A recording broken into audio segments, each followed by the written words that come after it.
Assalamualaikum warahmatullahi wabarakatuh.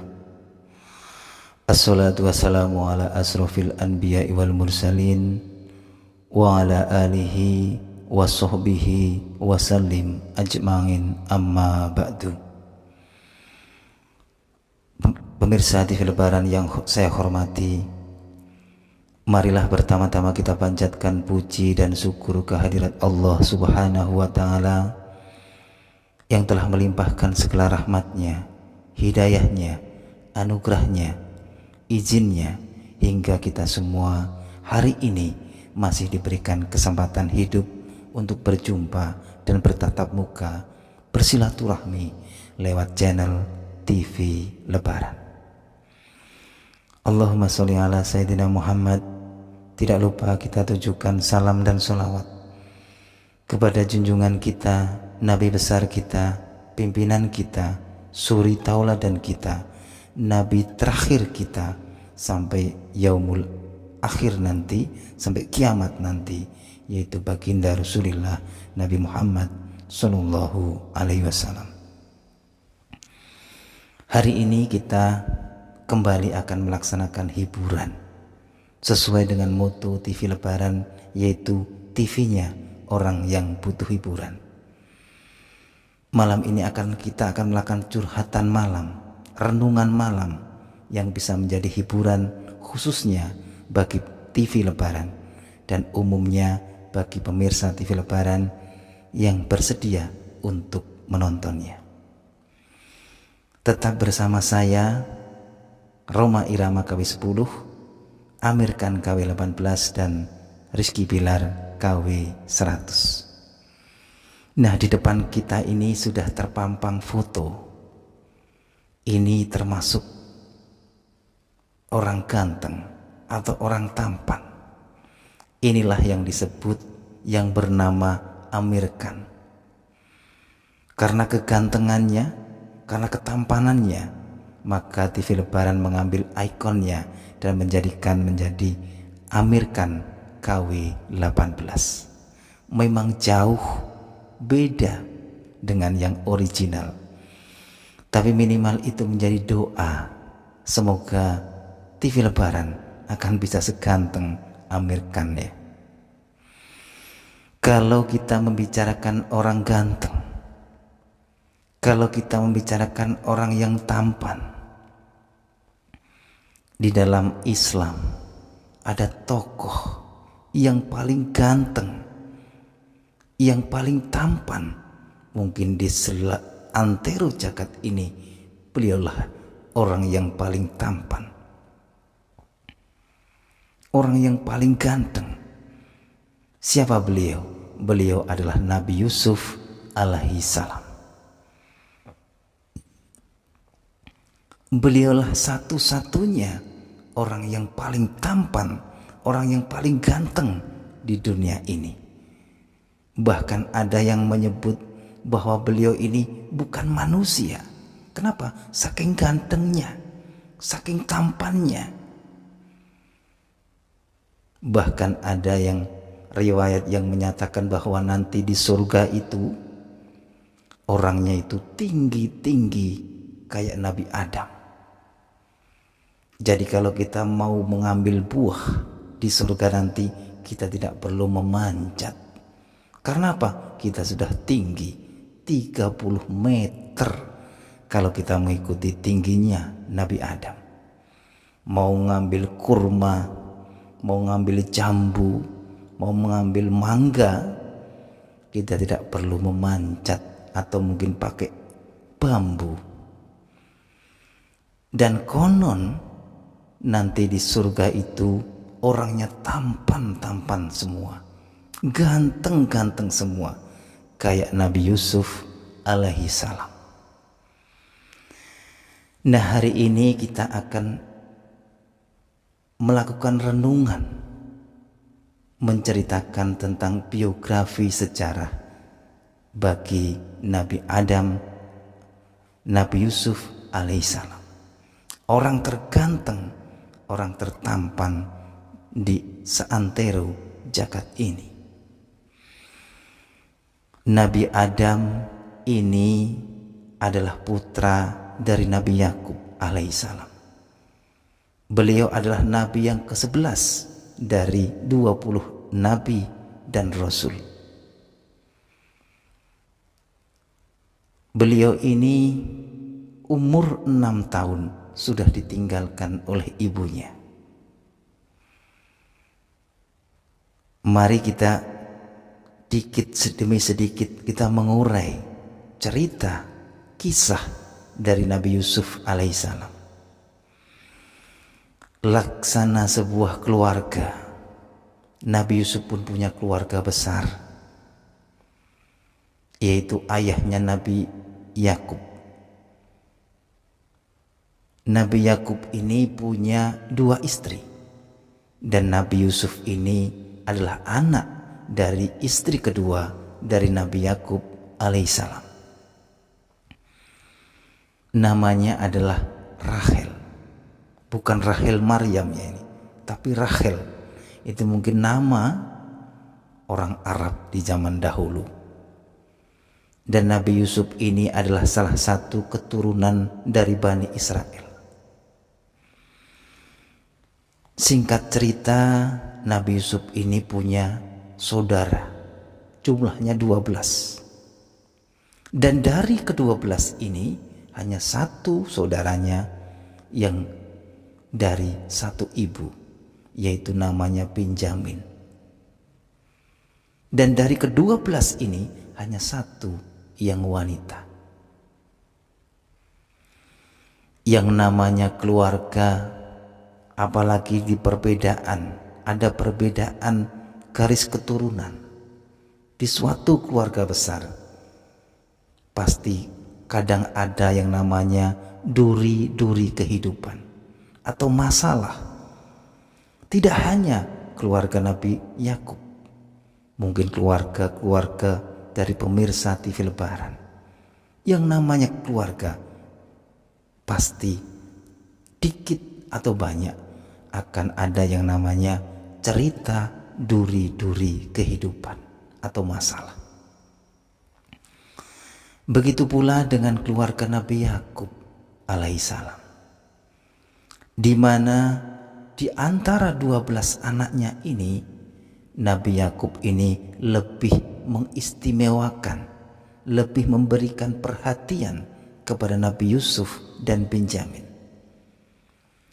Mungkin kenapa? Karena Nabi Yusuf ini mungkin beliau ini akhlaknya sangat terpuji, punya keistimewaan yang tidak dimiliki oleh saudara-saudara lainnya.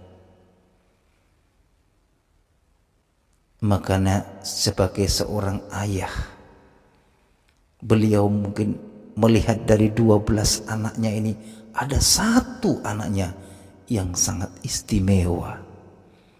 Ibarat kita punya barang, itu kalau ada barang yang paling bagus, pasti kita akan lebih pelihara, kita lebih jaga. Jangan sampai barang itu nanti hilang atau terluka atau mungkin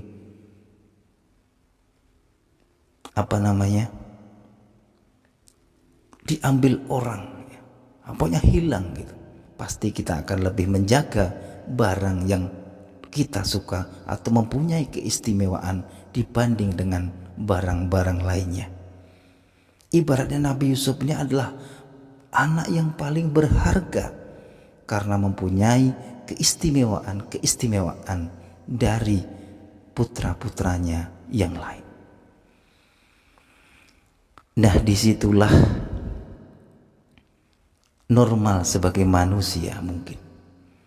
Anak-anak Nabi Yakub melihat perlakuan bapaknya yang mengistimewakan Nabi Yusuf, tentu ada rasa kecewa, rasa iri. Ini kita kan sama-sama anaknya, kita sama-sama dilahirkan darinya, dari asalnya dari satu ayah. Tapi kenapa hanya Yusuf yang lebih banyak dapat perhatian, Kenapa hanya Yusuf yang diistimewakan? Kenapa Yusuf yang dinomorsatukan? Ini menjadi masalah ternyata.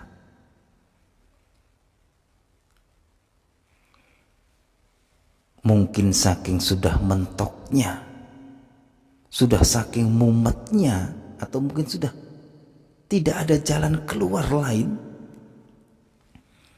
Akhirnya saudara-saudara Nabi Yusuf ini berunding. Bagaimana ya caranya agar sang ayah ini adil, atau sang ayah ini juga memperhatikan kita seperti memperhatikan Nabi Yusuf.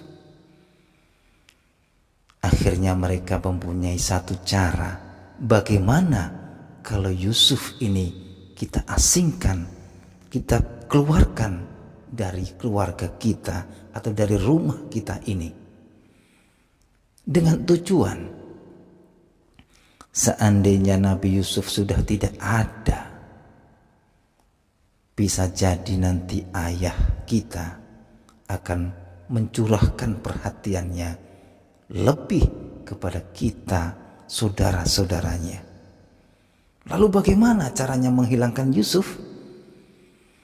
Nah, ini mereka mempunyai rencana. Mereka rapat ini.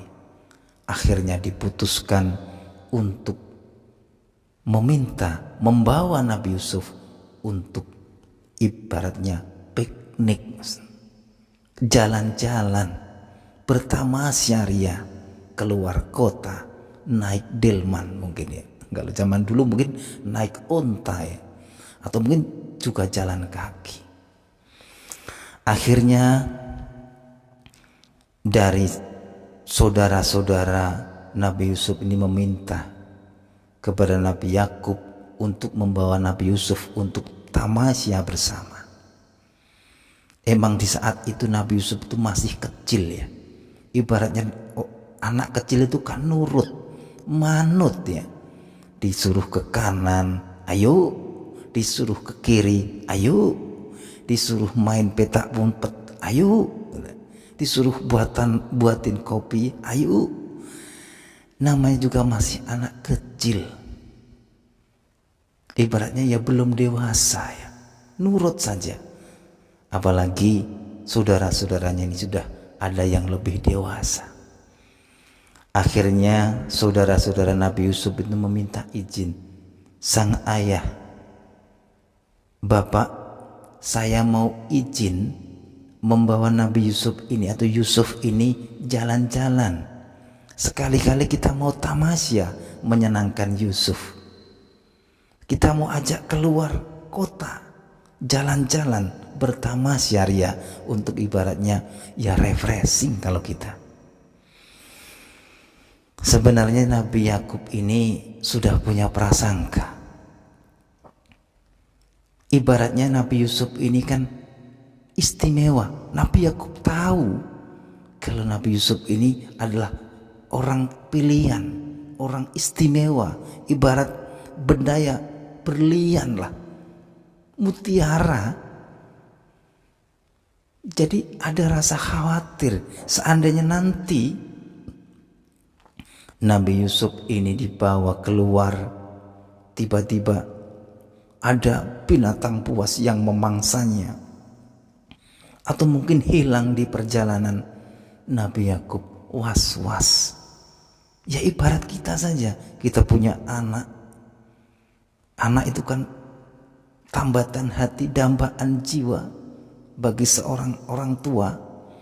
Jika mau kepergian kan kita kadang khawatir. Atau tidak kita punya berlian yang sangat istimewa, yang jarang ada. Tapi mau dibawa orang, tentu pun kita khawatir. Begitu pula dengan Nabi Yakub.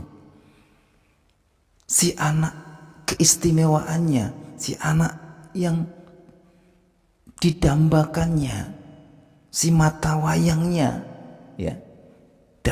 Wah, ini mau dibawa jalan-jalan tamasya yang jauh. Sebenarnya Nabi Yakub ini sudah tidak mengizinkan, tapi karena desakan dari putra-putranya yang lain, akhirnya Nabi Yusuf diperbolehkan, diizinkan untuk dibawa oleh saudara-saudaranya bertamasya. Ini karena keirian, karena mungkin kekecewaan, akhirnya timbullah niat jahat. Kurang sabar ini mungkin. Akhirnya Nabi Yusuf dia ajak jalan-jalan, dan akhirnya beliau itu dibuang ke dalam sumur. Disimpan ke dalam sumur, diasingkan ke dalam sumur ya. Akhirnya bagaimana? Nanti kita laporannya pada sang ayah. Kok kita kembali tidak bawa Yusuf? Kita berangkatnya sama Yusuf, baliknya kok tidak bawa? Ini alasannya bagaimana? Akhirnya baju Nabi Yusuf ini dicopot. Jadi ibaratnya Nabi Yusuf ini masuk ke dalam sumur, itu pakaiannya dicopotin sama saudaranya, lalu dilumurin dengan darah hewan. Apa alasannya atau tujuannya? Agar nanti ini menjadi alasan saat menghadap Nabi Yakub bahwa Yusuf telah dimangsa oleh binatang buas. Akhirnya mereka pulang dan menghadap Nabi Yakub. Sang ayah, kami mau lapor. Ternyata ini Nabi Yusuf terpisah dari kita dan dimakan dan dimangsa oleh binatang buas. Ini buktinya, pakaiannya berlumuran darah.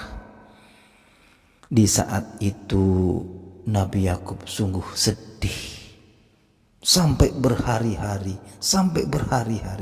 sungguh kecewa karena barang atau anak keistimewaannya ini hilang. Nah, singkat cerita, sebelumnya sebenarnya Nabi Yusuf ini pernah bermimpi bahwa ada 11 bulan, 11 matahari dan 11 bintang itu turun dari langit dan bersujud kepada Nabi Yusuf. Lalu mimpi itu diceritakan kepada ayahandanya Nabi Yakub. Sang ayah, tadi malam saya bermimpi 11 bulan, 11 matahari, dan 11 bintang itu turun dari langit dan bersujud kepadaku. Lalu Nabi Yakub berkata, "Hei anakku, itu adalah tanda-tanda keistimewaanmu. Tanda-tanda kau akan menjadi orang hebat di kemudian hari atau di masa depan. Itu tanda-tanda keistimewaanmu." Nah, disinilah keistimewaan itu diketahui oleh Nabi Yakub, bahwa anak ini, anak yang satu-satunya ini, maksudnya anak Nabi Yusuf ini adalah orang pilihan, orang yang bukan sembarangan. Makanya Nabi Yusuf sangat mengistimewakannya, sangat menjaganya, dan sangat merawatnya. Tapi ini salah mengertikan oleh saudara-saudaranya. Nah, lalu Nabi Yakub berkata, "Jangan kau ceritakan mimpimu ini kepada saudara-saudaramu. Nanti mereka takutnya mereka akan menyelakaimu atau akan berbuat tidak baik kepadamu.